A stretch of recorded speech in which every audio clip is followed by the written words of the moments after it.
Hello and welcome back to the College Rugby Show. We're going to be coming to you every other week starting now. The tactics that they used in that last game, they really have a lot of rugby intelligence on their side. The crown jewel of college rugby, if you ask me. We just made a ton of picks. If you take them to the bank, they will deny you service because they are worth nothing. Chad Rickman is a two-time MVP. 3 in a row. You tired of it yet? We can never get tired. That's what you love about college rugby. Hello and welcome back to the College Rugby Show. Guys, we can finally say it. We've said we've had an All-American on our team. We've said that we've had a two-time CRC champion on our team. We now have a Hall of Famer. Congrats, Darian Lovelace, member of the 2026 CRC Hall of Fame induction class. Congratulations, D. Yep, still reeling. I now fully understand what the word means whenever people say this is unbelievable, especially from the girl who used to play the backyard BS form of rugby, to now come back and to be able to enjoy a lot of this full circle moment. I'm just so honored, and I mean, even in the Hall of Fame class that's coming in, to even be a part in the same conversation as them, I mean, it's still a little bit shocking. What'd your dad say, Darian? I mean, I know he's the one who got you into this game. When you gave him a call and said you were being inducted into the Hall of Fame, that had to be cool for him. Yeah, he said nice. And if you know Jeff Lovelace, then you know that that's a win. And I know that he's excited. He's also a fellow Hall of Famer for the Southwest Florida Hammerheads. He got inducted a few years ago for his D2 club side. So those genes run pretty strong, I'd say. We're big rugby family. My family, my mom and my brothers have always been super supportive of it, and I know that they're really excited to show up to the CRCs. And so if you find somebody with like no hair and same facial looking features, just know that that's El Jefe and he's out. I'm really excited, and I know that he is too. It's a really cool moment to not just share it with him as a coach, and we've coached together actually a few times now, but to have that moment with your dad, I think is really a once in a lifetime type deal. So. Yeah, Darian, just to say congratulations. It's an awesome honor, very well deserved. Another thing to put in your resume that looks way better next to mine now on the show. But I also can't wait to see your entourage roll up here at the CRCs now for this Hall of Fame. I'm expecting big things out of the Lovelace clan here. Yeah, I'm excited for them to roll up too. There was actually some talks in our family group chat. My mom was in charge of the rental car, so we might be pulling up in a Chrysler minivan or Honda. But I want to let you know that my dad was not happy about that. He said Escalade or nothing else. And by the end of the conversation, all of a sudden we were talking about different colored tuxedos. So this is our group chat. I'm not sure what'll happen, but I know that the support for the Lovelaces is definitely going to be rolling deep that weekend. So look for the stretch Escalade with the hot tub in the back and the College Rugby Show orange tuxedos. That'll be Darian's entourage. But for real, I mean, I think everybody probably that watches the College Rugby Show doesn't really know how badass you were as a player. So I think it's really cool. We found some highlights. We found the 2017 CRC final, and let's pull that up and have a look here. You guys go and play Lindenwood, your blood rivals. You're going for back-to-back CRC titles. Take us back here, Darian. I saw a hair pull in this game that looked absolutely vicious. Take us back to Philadelphia and you winning this thing. Oh my goodness, it was quite the scene. I had like literally the best seat in the house to that moment happening. But the lead up, I mean, Lindenwood had always been our rivals. Facing them in the final, we were no stranger to meeting them there. We actually played them 2 weeks ago in a final matchup and lost to them. And leading up to the CRCs was all about us just kind of like having fun. So for 2 weeks, we kind of like played a bunch of games that weren't even really rugby related. Like I think we played soccer with a yoga ball or something. But when we went into the CRCs, it was very much like for each other and about each other. So when we saw Swift get tetherballed, basically, with her ponytail, I think that the fierce protectiveness we kind of had for Swift, and I mean, you could hear it. It was definitely a shift in momentum. You feel that a lot as players, especially if there's a home crowd advantage, which Life always showed up with. And yeah, that moment lives rent-free in my mind, especially now with us talking about, 2017 and 2016.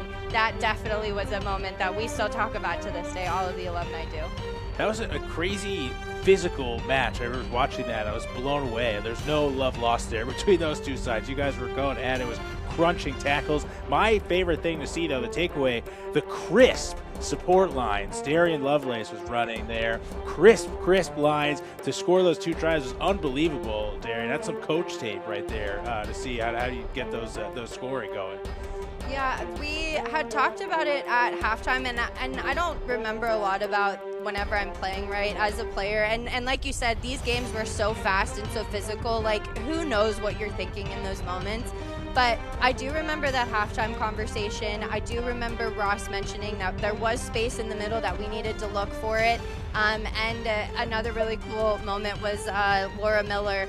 She came in there, she was our assistant coach, and Ross had given us the lowdown. You know how Ross is, she's very passionate. And Laura came in, and all of us are looking down thinking about what the next job is, and she goes, no matter what, just know we love you. And all of us looked up and we were like, we love you too, man. So again, when we went out there and something happened to one of our players, it was one of ours. It was just this like Denzel Washington says, like, I'm leaving here with something type mentality. And Lindenwood gave it to us to the very end. That was one of my favorite matches. But I think that the love that we really had for each other in that moment was pretty unstoppable. How about the crowd? The CRC is kind of like the pinnacle experience for most everybody in college rugby. It's the largest crowd they play in, usually the largest, most legit type stadium setting. Up to that point in their career, and for many, their entire career, that was your second year walking onto that pitch. But was it always a little bit different at the CRC for you?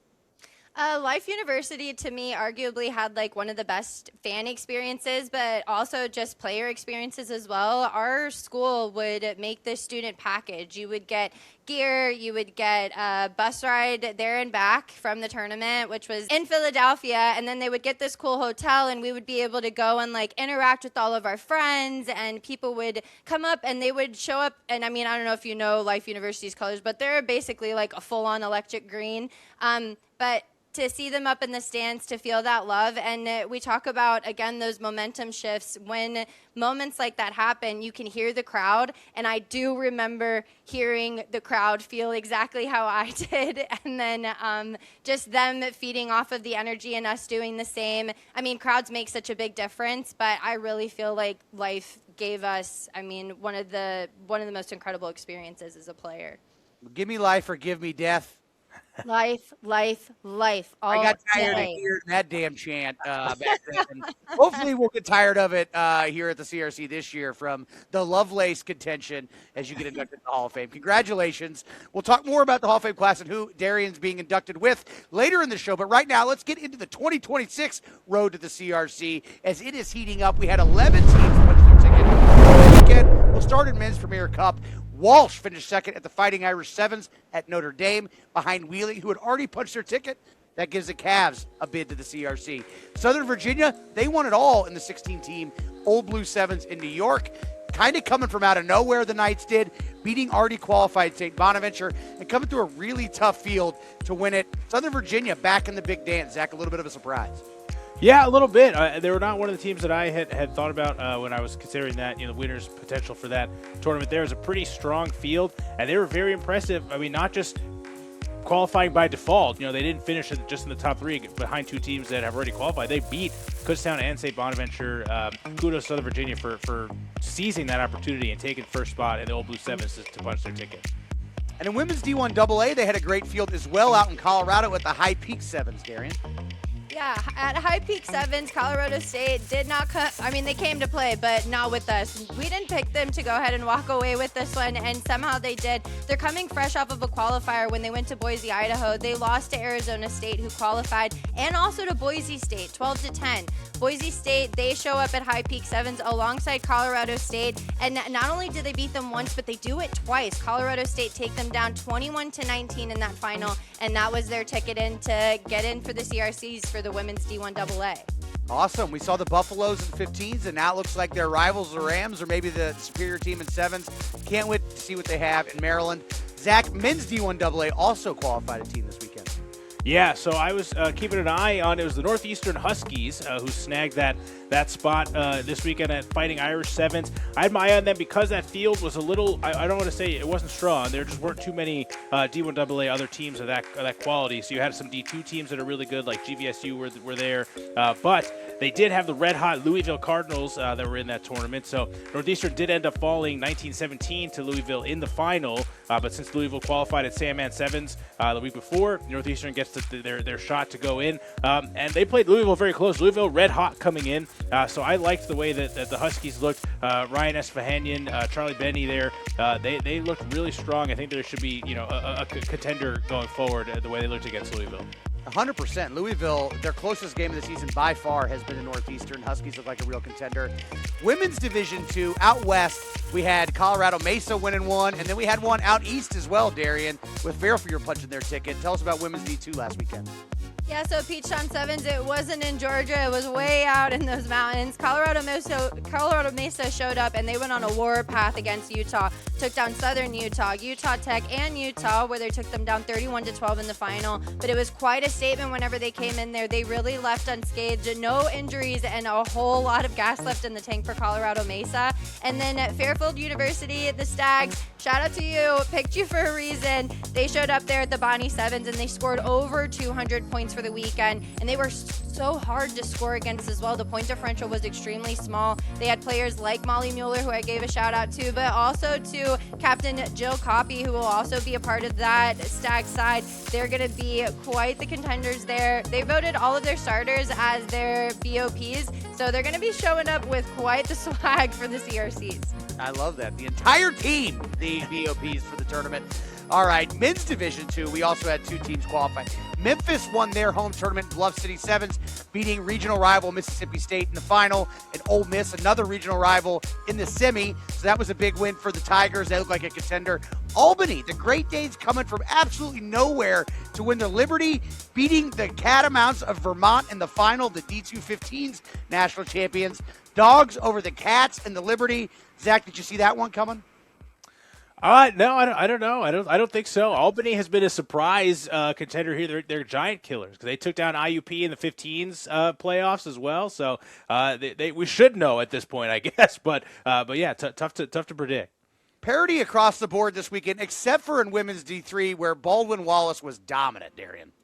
Yeah, they struggled early to find their groove a little bit there. They almost fell again in University. That one, they came out 20-17 barely, but then they turned around and played Denison, beat them 51-5, and then played Alfred University for the final and beat them 26-5. So only 10 points scored in the leading up to that. So not only did they show that they're very capable of finishing games and becoming adaptable, but they also really enjoy playing defense. So Baldwin Wallace is going to come out with their stingers out, that's for sure. And especially Molly Cancian. She scored 15 tries in 4 games. That is 5 hat tricks in 4 games if you're counting. Yeah, she had 6 in 1 game. She had a double hat trick against Denison. That's bananas. I've never heard of anyone doing that. Carlin Isles couldn't do that against toddlers. Molly Cancian taking it out. All right, Zach, men's D3, finish us off. We had a team qualifying on each coast last weekend. Yeah, absolutely. And 2 really strong contenders here going forward. Were last year, they're going to be again this year. Our second High Peaks team qualifying so far this year. New Mexico Tech punching their ticket at NorCal Sevens, beating a very feisty Montana side in their first year under head coach Dave Kenkel, reviving that program and kind of microwaving their development there in year 1. But New Mexico Tech looked very good at Yellow Rose Showcase as well earlier in Texas. Not as good as Denver, their conference mates who were the first High Peaks team to qualify, but that'd be an interesting matchup to see if they butt heads in this tournament here. And the second team to qualify in the East Coast here, Lieutenant Colonel Crow Sevens, was Springfield. The Pride, playing for Pride now because they're trying to get that taste of that 20-0 defeat by Eau Claire in the championship game of last year's CRCs out of their mouth, and they're starting that campaign off really strong, undefeated here at Lieutenant Colonel Crow. They beat Loyola. They beat a couple good teams, including Slippery Rock, which is a huge win in the championship. They beat it by a couple scores, so that's a pretty strong start for Springfield. They should be a team that you look forward to be there at the end. Absolutely monster tournament. 18 teams there, including a bunch who've been in the CRCs in recent years. So to me, that's the biggest, most impressive AQ win so far in men's D3 for Springfield. Fantastic. Those are the 11 teams that just punched their ticket last weekend. We have a lot more rugby to be played, and we're going to talk all about it. Go division by division, who's in and who's left to punch their ticket, what tournaments are left for them to qualify through. But before we do that, we're going to talk more Hall of Fame and the greatest CRC player of all time, right after this break. Welcome back to the College Rugby Show, guys. Only one more show before we go to the CRC. This is the last one that's not Selection Saturday. Next time you see us, we're going to be unveiling brackets and telling you exactly who's playing who. I cannot wait. But before we do, let's talk about the 2026 Hall of Fame class. The folks that are going with Darian Lovelace, we know her, two-time champion, All-American, and now a Hall of Famer. She's also going to go in with one of her former rivals, Rochelle Stevens from Lindenwood, 2016 Olympian. She went Olympian and then to Lindenwood, won a couple of CRCs with the Lions. Phenomenal player. What do you remember about her, Darian? A lot about Rochelle Stevens. Actually, it was funny watching her play in the Olympics and seeing somebody who was so young.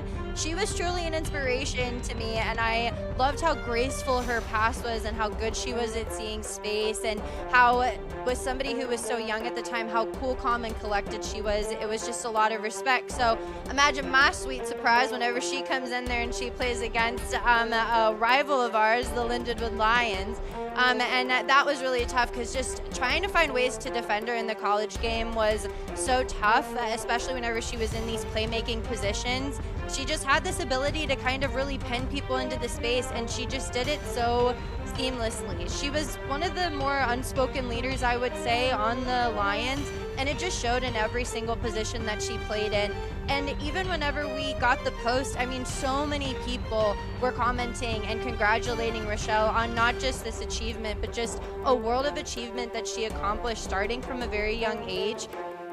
Everything about her play was so impressive, and it was so fun to not only watch but to also be challenged so much when we played against her, alongside a really skilled side like Lindenwood.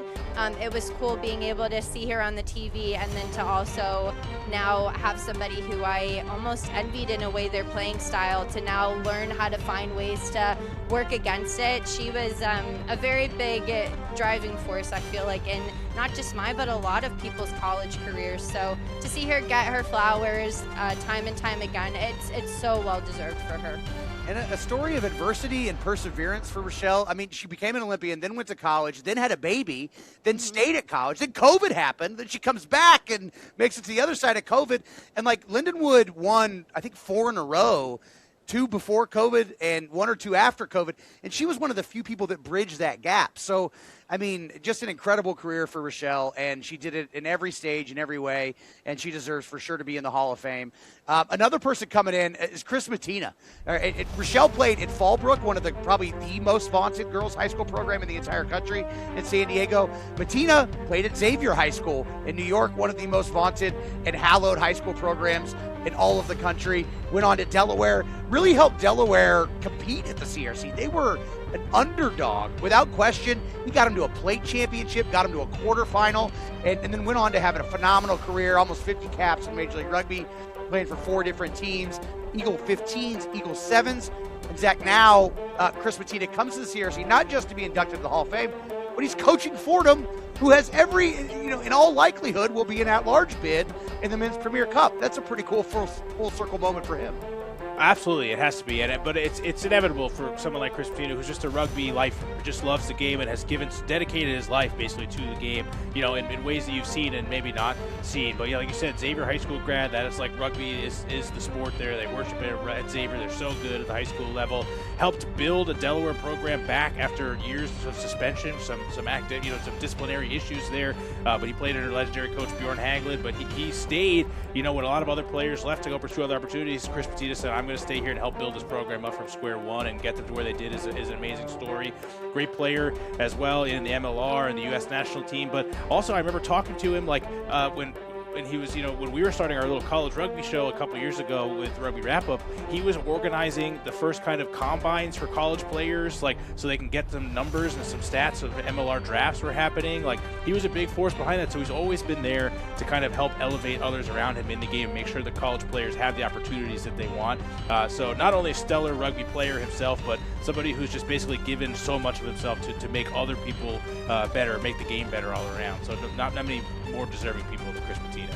And look, you could read his Wikipedia page for about 6 or 7 days. That's how long it is. But he's also the executive director for the USRPA, which is the Players Association that represents both the Eagles and Major League Rugby players. So Chris does it at every level, and he's a great giver, and he's given back. And love to see him coaching there at Fordham and now being inducted. And then, of course, Doc Jones, one of the legendary coaches in all of American rugby. I've got to read these stats because they're so unbelievable. Kutztown. The first CRCs were invitational only. They invited the big brands and some of the better teams. Kutztown, one of the best teams in the country, had to kick the door in just to be able to play in the CRC. And once they knocked it down, they never looked back. 11 appearances, 9 quarterfinals. Think about that. 11 times they've been to the CRC, and 9 times they made the quarterfinals. And it was harder to make the quarterfinals back when it was pool play than it is now, where it's, you just got to win 2 games and you're there. And not only did they do that, they've been to 7 Final Fours, 4 finals, and won 1 title in 2022, knocking off Lindenwood to do it, who had previously won the 4 prior to that. So, I mean, built a program from scratch, has been coaching the program for 40 years, and that CRC record, Kutztown is, for all intents and purposes, an absolute blue blood of college sevens. When you think college sevens, you think CRC, you think Kutztown, and that's because of Doc Jones. I remember watching the games that Kutztown plays in, and that in and of itself, I feel like really created a brand, and Doc was such an important part of that. I mean, the expertise that he brought to the sport, but I think also just the culture that Kutztown kind of has. They really are one of those programs where they show up and you know exactly who the Golden Bears are. They're no stranger. I mean, they're quite the competition to show up with. And I mean, that all boils down to the standards, I think, in the culture that Doc really accomplished through, a stellar program like Kutztown. All right, well, let's dive in now, all right? I gave you guys a little bit of homework, and that's to come up with who you think is the GOAT of the CRC, the greatest player of all time, men's, women's, all start. I'll take the first bullets. We'll start on the men's side.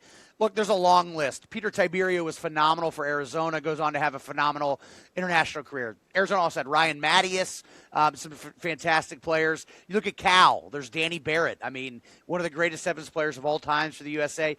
Not quite as much success when he was at Cal in the CRC, though. You have to weigh that in. In recent years, you had DeMonte Noble. You've had great players.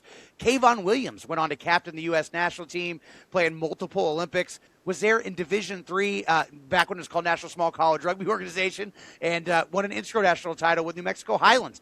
But when you compare, you can look at 2 things. What's their career after the CRC and how well did they do? If you look at that, it might be Danny Barrett, right? Like post-CRC career, he did amazing. But if you combine how were they in college and how did they succeed in the tournament in college with their post-tournament success, I think you have to go with Madison Hughes, right? He won a title with Dartmouth, parlays that into the captainship for the national team while he's still in college, and then goes on to 3 Olympics. So for me, my GOAT of the men's CRC players of all time is Madison Hughes. How about you, Zed? Madison Hughes is a great choice. Captain America, he was there. I remember watching those games. It was early in my college career, too. He looked like stellar, leading those big green teams. He actually beat the player that I'm going to mention. You said his name already. I'm going to try and settle my long-standing feud with the state of Arizona here by picking Peter Tiberio as my number 1 player for this, because I just remember watching how dominant he was in 2011. He led the tournament as the top scorer in the tournament in tries, a tournament that had some pretty big names in it. Blaine Scully was in that on that all-tournament team with Tiberio. Nate Ebner, another person I considered as well, is what he's done for the game. Nate Brakely, but Tiberio beat them all in 2011 with the number of tries he scored for Arizona. Untouchable, could kick, he could run, he could tackle, he did it all. And then he came back in 2012, and he was kicking most conversions, didn't have the most tries, but then Arizona came in second there. They lost to Dartmouth in the final. But he just had such a great career there at Arizona. It's made such an impact on me as a young player as well, watching that dominance in sevens, and that's memories that have always stuck with me. So I'm going to have to go with Tiberio. He had a great career after that as well at the national level, played a little bit MLR also, so I just got to tip my cap to him, and he left a pretty big impact on me as a young player. Well, Tiberio was phenomenal, and like he was so good in 2011 that in 2012 he was the poster boy, right? Like they didn't sell all 20,000 seats in Philadelphia, but they sold quite a few. But the end zones, they would always have a cover, and that year it was Tiberio. So here's this like 90 row size Peter Tiberio while he's also playing in the tournament. And if he didn't break his arm, which I'm pretty sure that was the year he finished the tournament with a broken arm, Arizona might have won it. That was crazy. How about you, Darian? Who's your GOAT? Okay, well, I just find it really funny how you were just trying to disprove Danny Barrett because you saw my facial expression whenever you said who's the GOAT. And obviously, excuse me, and I think, like you said, it's just like a personal thing. Like Danny Barrett was one of the players that I just watched so much whenever I was first starting to play rugby. And not only that, but he came from Cal, which in 2013, there were more than enough ones you could argue that were fellow GOATs in the making. Cal is one of the most decorated programs out there, so might have gotten lost in the sauce a little bit there.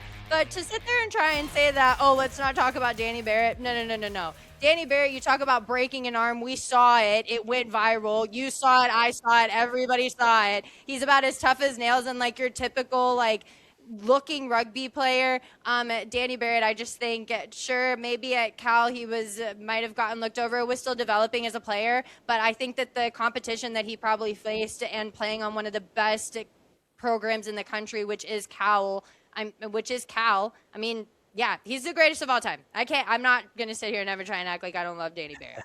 All right, fine. Darian, you pick Danny Barrett. Let's see who you pick for your women's GOAT so I can pick it apart as the last one going this time. This one is a toughie because I feel like I low-key have two GOATs, but that's hard because then it's only like one GOAT. I don't know how this works, but I feel like I need to give two shout-outs because it's important.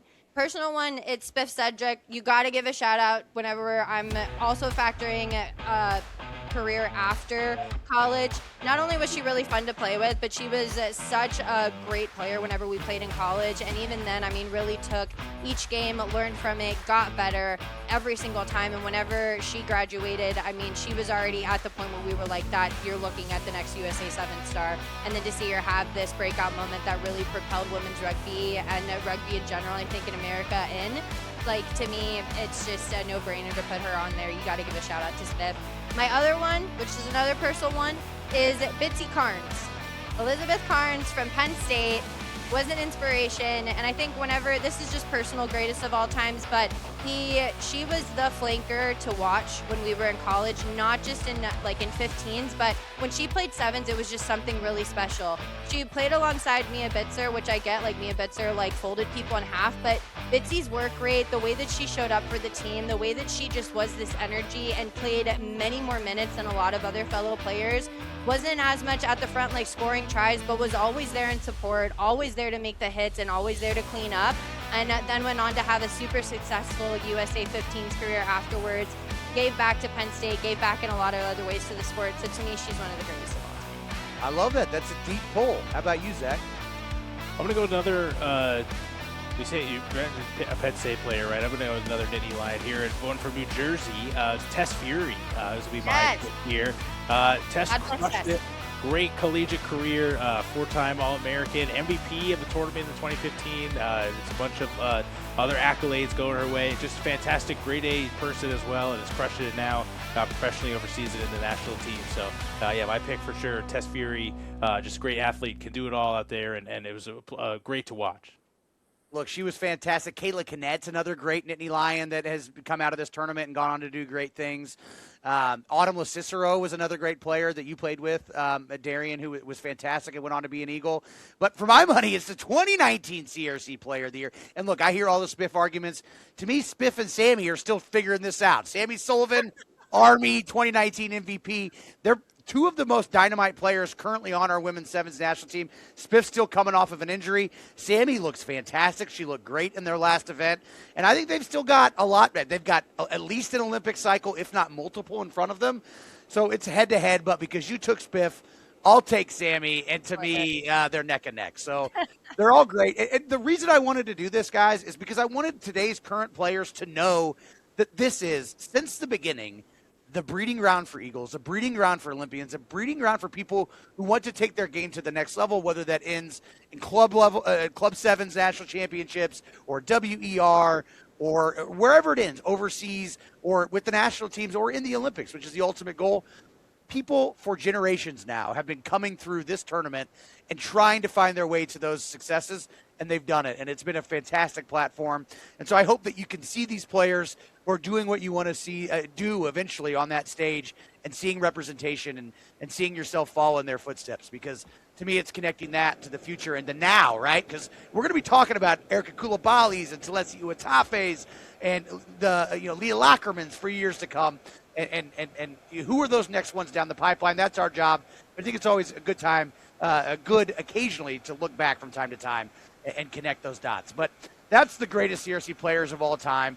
Now, guys, we are going to go through our division by division, and we're going to look at who's in and who is left to qualify, what qualification pathways are still on the table. We're going to start Men's Premier Cup. Who's in?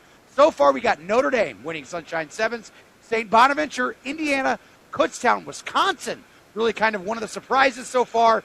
Wheeling is also in. Walsh, we talked about them in Southern Virginia, the last two. We've got a bunch of teams in. What's left? 2 more qualifying opportunities. April 11th at Stag Sevens. That's hosted by Fairfield. A ton of the great teams from the Northeast, some of whom have already qualified. Then April 11th, Fool's Gold 7 out west. One more Western opportunity to punch your ticket. That's what we have left in Premier Cup. Zach, any surprises there? Is there anybody you think isn't in yet that is a contender that is on that bubble as an at-large? There were a couple teams I was looking at, especially the Fighting Irish Sevens. I thought maybe we'd see Marion make a statement there, or Aquinas also has looked very good so far. Have not been able to punch their tickets yet, and none of the Ivies. Maybe I don't see Dartmouth is not listed there as having, they haven't secured that spot yet with a win. Don't see Brown. I think maybe is a big one that hasn't punched their ticket yet, but I'm sure they'll have something coming there. So plenty of great teams, that haven't secured that that place yet, that are still looking for that AQ spot. And building their resumes for those at-large bids. Yeah, Dartmouth, they look really good going up against Wheeling, making all the way to the final in Ruck the Rock Sevens. We don't see them yet. They could be a contender that currently sits on the bubble until Selection Saturday. Men's Division 1, Zach, why don't you run us down who's in and what the qualifying opportunities left are? All right, so we got the teams that have qualified here through AQs. Kentucky, the first one to do that, the Wildcats punching their ticket earlier this season. Sam Houston at Yellow Rose Showcase, the big winners there down in Texas. NC State, last year's champions, have also punched their ticket. You have the red-hot Louisville Cardinals, who did that at Sandman Sevens. University of Iowa are in as well. The Hawkeyes, both men and women, have punched their tickets. And then this week, the last one here was Northeastern, who snagged that AQ, the second to last, the penultimate AQ spot. One left, one outstanding in the D1AA slot here. So just one team left to punch that automatic bid, and then a bunch of at-large still left to come on Selection Saturday. Actually, there's 2. We have April 11th. We have Minuteman Sevens and we have Max Sevens. So we'll still qualify 2 from those in men's D1AA, but still lots to come. One of the teams that I'm not seeing on this list that I think looks pretty legit is Texas A&M. Right? They didn't win Yellow Rose Sevens, but they just came back last week and beat Sam Houston State in the final of Lone Star Sevens. So I think the Aggies are a team that you have to look out for here. And another thing you have to consider is D1AA, every team from every division is eligible for Premier Cup if they're selected and they want to be in it. So what of these D1AA qualified teams are going to say, you know what, I think we can take our shot against the big dogs and find their way in Premier Cup? That's always unknowable at this time of year. All right, let's slide on down to Men's Division 2. Who's in? We got Montana State, Darian's Grand Valley State. Of course, she's going to be wearing her Laker blue at some point over that weekend. Miami, Ohio, UNC Wilmington, last year's champs, who I stupidly did not pick to qualify. Memphis and Albany. That's who's in. What's left? Well, we just got the men's D2 Mark Sevens that's going to qualify on April 11th. This weekend is Easter weekend, so not a huge qualifier weekend, but we do have one ticket left to claim on April 11th there at Mark Sevens. Division 2, anybody stand out that's not in this list that you think is a qualifier, Zach? Well, you have to look maybe at some of those southern teams. Coastal Carolina, the Chanticleers, I think, have done a pretty good job in those tournaments as well. They were close with UNC Wilmington in the tournament they won to qualify. So I do like Coastal to join the fray at some point. I think Chicago, there was a team that did really well in 15s. They haven't played as many sevens. Great Midwest is coming up. Some other opportunities. I think the Maroons may be a dark horse here. And then Colorado Mesa, the women are in. They did really well, finished second at St. Patrick's Sevens behind GVSU. I think the Mavericks may sneak in here and be a contender. Zach, why don't you run us through men's D3 real quick? Absolutely. So a few teams qualify here. University of Richmond, the Spiders looking very good down south. Denver, also we mentioned earlier, is the first high peak team to qualify. They look very good. I think they're going to be the top three when all is said and done here. You have Slippery Rock from the Allegheny, who punched their ticket early. Duke, the Blue Devils, have looked very good and let us know about it for sure on social media, although we haven't necessarily been picking them on anything here. New Mexico Tech, Kungwi Chungong is going to lead them to new heights, I think, this year as well. And then Springfield have also punched their ticket. So those are the teams there in Division III, all contenders from past tournaments as well. So a lot of those similar kind of names that have looked very good in the past. And this weekend we got coming up one qualifier in men's D3, the High Peak Sevens out there in Colorado. And then on April 11th, we have the men's D3 qualifier, the Mark Sevens, Fox Sevens there in Niagara, and the Northeastern Sevens. So 3 teams will be punching their ticket on the very last weekend to do so in men's D3. They never get it done early, Lots to be done there in D3. There's so many teams. You can't do it all early. You got to spread it out a little bit. But there are still a lot of contenders I think that I'd like to see in this too. One of them is Susquehanna. I think have played really well this year. They've always been around the top of the finishing. They've played a lot of tournaments, so I think they have a pretty good resume. I have not seen a lot from last year's defending champs. So Claire, you gave me a hard time on a couple shows in the past, Pat, here, not picking them kind of in my top 5 ranking, but we haven't seen them do much so far. I'd love to see what their team is like here heading into the championships. You're right. We were expecting to see them at Yellow Rose Sevens. They didn't show, but I'm pretty sure they still got Cal Schmitz and Luke Pugh, and they're going to be pretty darn good. All right, let's hop on over to the women's side and jump into the Women's Premier Cup. Always a heavily at-large bid division, the Women's Premier Cup.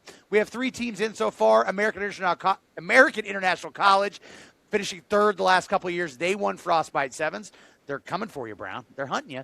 Davenport also won a qualifier. They're back. They haven't been there in a few years. And Brown, the 3-time defending champion Brown Bears, won their own qualifier, putting down 2-time runner-up Army twice in that competition.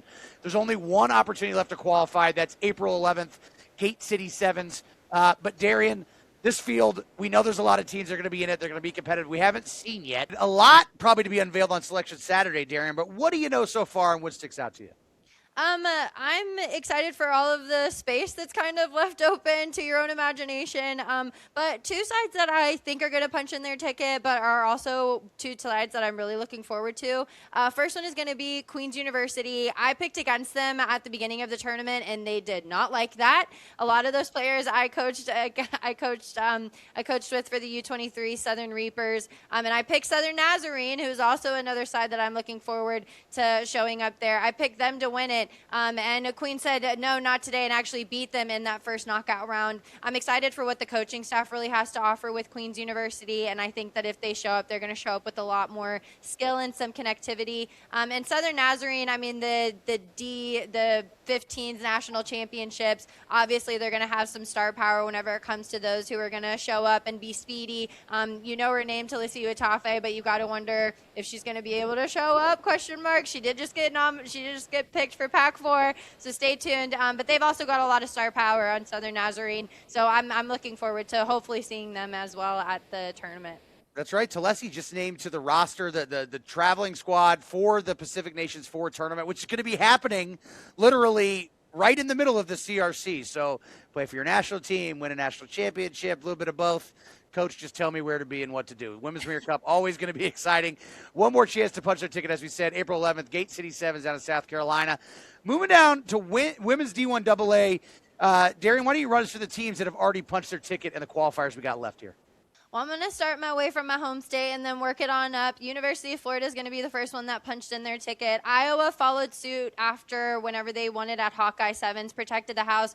James Madison, also in my top 5, they punched in their ticket too. They're going to definitely be ones to watch. Arizona State also kind of took us all surprise whenever they qualified, but they did it in style, and they've got enough star power. Colorado State was the final one that won High Peak Sevens for our qualifiers, and they'll be at the CRCs. What's left, though, we still have on April 4th the Wolverine Sevens, followed by on April 11th Gate City Sevens, as well as Rugby Northeast. So a lot more opportunity left for the women's D1. I got to think the Northeastern Huskies are the favorite to punch their ticket on April 11th at the Rugby Northeast. And then Michigan, home Michigan. Are they going to win it this weekend, Easter weekend in Ann Arbor? Is Notre Dame coming up to steal that? I don't know. But Iowa, we talked about them. They won a Hawkeye Sevens. Then they went to High Peak Sevens and struggled in the altitude and finished below a bunch of High Peaks teams. So is that an indication of how good Iowa is, or is that an altitude thing? I don't know. We'll see what happens when that all comes down to Maryland. Let's move on down to women's D2. The teams that are in, we got Coastal Carolina. They won the first 2 qualifiers of the season and gave the second bid to Charlotte, who also qualified in that second tournament. Bowling Green, UT San Antonio, Arkansas, and Colorado Mesa, the Mavericks, the last team to punch their ticket. Still 2 more opportunities for teams to get in. April 11th, Mark Sevens, and April 12th, the Northeastern Sevens. 2 more opportunities there. Women's Division II, up for grabs. The one team that seems glaring that's not here yet is Coast Guard. But that Northeastern Sevens, you got to think, is their avenue, and they're the favorite to win it there, right, Zach? I would say so. Yeah, the Coast Guard is biding their time, waiting. They're pretty confident, I think, in their abilities. So they got some great players, Savannah McBrayer, and then obviously Kate Boggs. So there's going to be some competition there. But yeah, they're pretty secure that they're going to be there, and they're getting ready to go. And the Blue Golds as well on this side too. The women's D2 Eau Claire is conspicuously absent on this list as well, but they're going to be ready also. Absolutely. The Blue Golds, just, why qualify early? Let's save some drama. Let's make it fun for everybody, yeah? All right, Women's Division III. Drury's in. Mira Costa College is in. Christopher Newport's in. Baldwin Wallace and the Fighting Molly Cancians are in.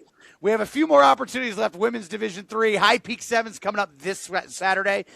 April 11th, Franklin and Marshall Sevens out there in Pennsylvania. And then the 12th, the last day to possibly qualify, of course, the Northeastern Sevens, saving a lot of fun for us on the very last day. That's it in Women's Division III. We still see no Endicott, no Yale, a whole bunch of teams here, Darian, that we aren't seeing in this lineup that could potentially win it at the end of the day. I was just fixing to say I'm missing my goals. I don't know if I can get a goal call from Zach from Yep. Okay, there it is. Yep. See, rolling deep. Endicott obviously is one of those glaring, and I mean, you picked my second one, which is going to be Yale University. They both really show out, but the Endicott goals, I'm really still just trying to get a peek at this bedazzled ball that they have. I don't know if they keep it under lock and key or what goes on, but that's just a little wish list. If you feel so inclined, Endicott, to bring your bedazzled ball, we would love to put it on set and really get everybody to see it. But Endicott's will definitely be at the CRCs, God willing. If you have a bedazzled ball and you don't bring it to the CRCs, you're out. You're out of the competition. What is you doing? Come on now. That's what I'm saying. So, get it together already.